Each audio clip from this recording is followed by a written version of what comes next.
নমস্কার বন্ধুরা, কলিনের রান্নাঘরে আপনাদের সবাইকে অনেক স্বাগত। আজ আমি বানাবো কুমড়ো পাতা আর এক বাটি মুসুরির ডাল দিয়ে খুবই পুষ্টিকর এবং মুখরোচক একটি নাস্তা। আর তার জন্য আমি এখানে কয়েকটি কুমড়ো পাতা নিয়ে নিয়েছি। কুমড়ো পাতাগুলো প্রথমে পরিষ্কার জলে ভালো করে ধুয়ে নিচ্ছি। আমি এখানে একেবারে সবুজ আর একটু বড় সাইজের কুমড়ো পাতা নিয়েছি। পাতাগুলো এপিট ভালো করে ধুয়ে কিছুক্ষণের জন্য জল ঝরিয়ে নেব। এবারে একটা বাটিতে কিছুটা মুসুরির ডাল আর তার অর্ধেক পরিমাণ চাল নিয়েছি। চাল আর ডালটা ভালো করে ধুয়ে নিচ্ছি। ধুয়ে নেওয়ার পর চাল ডালটা কিছুক্ষণের জন্য আমি জলে ভিজিয়ে রাখবো। আর ততক্ষণে কড়াইতে কিছুটা তেল গরম করে এখানে আমি একটা সবজি বানিয়ে নেব। তার জন্য কিছুটা পাঁচফোড়ন দিয়ে দিলাম আর দিয়ে দিলাম ছোট্ট একটা পেঁয়াজ কুচি আর কয়েকটা লঙ্কা কুচি। পেঁয়াজ লঙ্কাটা একটু হালকা ভাজা হতে দেব।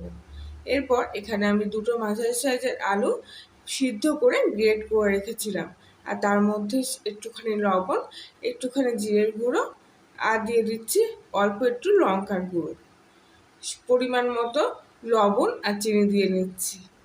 এখানে আপনারা চিনিটা আপনাদের স্বাদ অনুযায়ী দেবেন, যেরকম মিষ্টি খেতে পছন্দ করবেন। সব কিছু ভালো করে একসঙ্গে মাখিয়ে নেব। এপিট ওপিট একটু হালকা ভাজা ভাজা মতো করে নিচ্ছি। আর এখানে দেখুন আলুটা সিদ্ধ হওয়ার কারণে খুব তাড়াতাড়ি কিন্তু সবজিটা আমার তৈরি হয়ে গেছে। এবার তৈরি হয়ে যাওয়া সবজিটা একটু মাখা মাখা হয়ে আসলে কিন্তু এটা আমি কড়াই থেকে তুলে নিচ্ছি।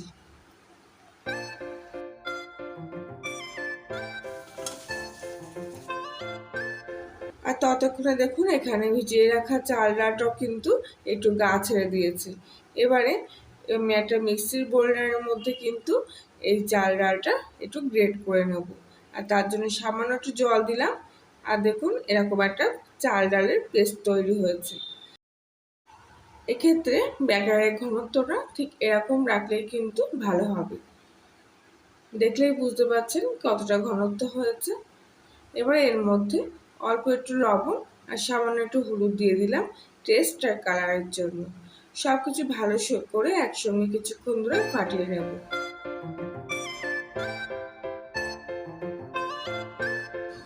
প্রায় মিনিট 5 মতো সময় ধরে আমি এখানে এটা ফাটিয়ে নিয়েছি। আর তারপর দেখুন একটা সুন্দর ব্যাটার কিন্তু তৈরি হয়ে গেছে। এবার এটা আমি কিছুক্ষণ ধরে এইভাবে রেখে দিচ্ছি। এবারে কড়াইতে একটু গরম জল বসিয়ে আমি কুমড়ো পাতাগুলোকে হালকা একটু ভাপিয়ে নেব। তবে খুব বেশি না, 1 থেকে 2 মিনিট মতো কিন্তু এটা আমি এইভাবে ভাপিয়ে নিচ্ছি। কুমড়ো পাতাগুলো ভাপিয়ে নেওয়ার ফলে এর গাটা কিন্তু খুব নরম হয়ে আসে। এখানে ভাপিয়ে নেওয়া কুমড়ো পাতাগুলো আমি এবার জল ঝরানোর জন্য কিছুক্ষণ এইভাবে রেখে দেব। এবারে আমি একটা কুমড়ো পাতা এখান থেকে নিয়ে নিয়েছি। আর এরপর এর মধ্যে অল্প একটু আগে থেকে তৈরি করে রাখা সবজিটা দিয়ে দিচ্ছি। ঠিক এই মাঝ বরাবর অবস্থায় সবজিটা দিয়ে দিচ্ছি। আর এবারে কুমড়ো পাতাটা আমি এইভাবে ভাঁজ করে দেব। একটু হাত দিয়ে আলু পুরের সাথে লাগিয়ে দেবো, এতে কিন্তু ভালোভাবে ভাঁজটা সহজে খুলবে না। এবারে দুই সাইড দিয়ে এইভাবে মুড়িয়ে নেব। কোনাগুলো যাতে না বেরিয়ে যায় তার জন্য কোনাগুলো কিন্তু একটু ভিতর দিকে ঢুকিয়ে দেবো। এবারে বাকি অপর সাইডটাও কিন্তু এইভাবে ভাঁজ করে এনে সুন্দর একটা রোল তৈরি করে নেব। আমি আরেকটা পাতা এখানে তৈরি করে দেখাচ্ছি। খুব সহজেই কিন্তু এই কুমড়ো পাতাটা ভাজ হয়ে যাবে। শুধু হাত দিয়ে একটু এই ভালো করে চেপে চেপে দেবেন। আর কোনাগুলো যাতে না বেরিয়ে যায় তাই কোনাগুলো একটু ভালো করে এরকমভাবে মুড়িয়ে দেবেন। সব পাতাগুলো কিন্তু আমি একইভাবে এইভাবে রোল করে নিয়েছি। আর কত সুন্দর দেখুন পাতুরির মতো কুমড়ো পাতাটা তৈরি হয়ে গেছে। এবারে কড়াইতে বেশ কিছুটা তেল গরম করে আগে থেকে যে আমি চাল আর ডালের ব্যাটারটা বানিয়ে রেখেছিলাম তার মধ্যে কুমড়ো পাতার রোলটা দিয়ে দিলাম। আর এইবারে ভালো করে ব্যাটারটা মাখিয়ে গরম তেলের মধ্যে ছেড়ে দিলাম। একটু ফাঁকা ফাঁকা করে রোলগুলো দেবো যাতে একটা গায়ে একটা না লেগে যায়। এপিট ওপিট করে ভালো করে ভেজে নেব। আর দেখুন বড়াগুলো কিন্তু কত সুন্দর রয়েছে, একটাও কিন্তু ভেঙে যাচ্ছে না। তবে উল্টানোর সময় একটু সাবধানে উল্টাতে হবে। কত সুন্দর দেখতে হয়েছে দেখুন বড়াগুলো। এবারে এইভাবে এপিট ওপিট করে আমি একটু ভেজে নিচ্ছি।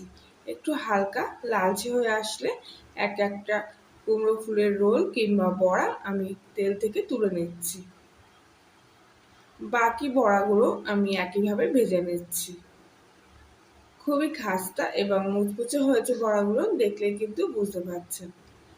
ভালো করে তেল ঝরিয়ে নিয়ে বড়াগুলো আমি তুলে নিচ্ছি।